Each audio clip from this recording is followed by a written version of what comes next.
बंगाल से नाता जोड़ने के लिए इन्होंने कहा कि बचपन में ये कोलकाता की मेट्रो देखने आए थे। मैं बचपन में जब पहली बार कोलकाता आया तो एक आकर्षण था, जरा मैं मेट्रो देखूं। प्रॉब्लम बस ये है कि कोलकाता मेट्रो 1984 में शुरू हुई थी, जब ये 34 साल के थे। अब बताओ दोस्तों, 34 साल का कोई बच्चा देखा है आप? नरेंद्र मोदी अक्सर कहते हैं कि उन्होंने भिक्षा मांगकर गुजारा किया।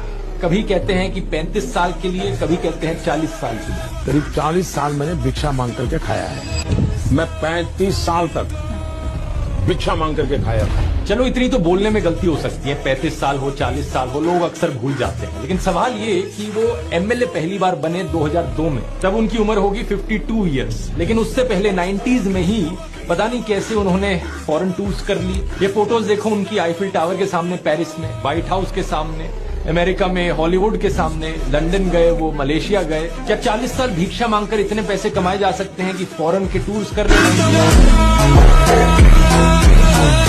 सोचकर देखो, जो अंबानी अडानी जैसे बिलियनियर्स हैं, उनके पास इतना पैसा है कि वो पूरे शहर को नहीं तो कम से कम एक शहर के बहुत बड़े हिस्से को पूरी तरीके से साफ सुथरा बना सकते हैं। लेकिन वो उस पर पैसा खर्च नहीं करेंगे। वो बनाएंगे इस गंदगी के बीच में अपना एक बड़ा ऊंचा सा महल। अपने महल के अंदर सारी लग्जरी चीजें डाल लेंगे, लेकिन उन्हें इससे कोई दिक्कत नहीं होगी कि बाहर खिड़की से जो दिख रहा है गंदगी और कूड़ा सब चलता है।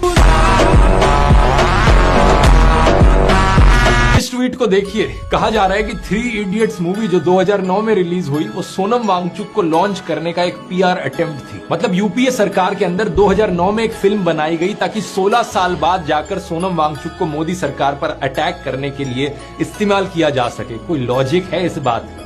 ऐसे अंधभक्तों से क्या लॉजिक एक्सपेक्ट करें? धार में तारे आए पैर जटिए, करें कैर जटिए, मारे फैर जटिए नी तेरी बिल्लियां।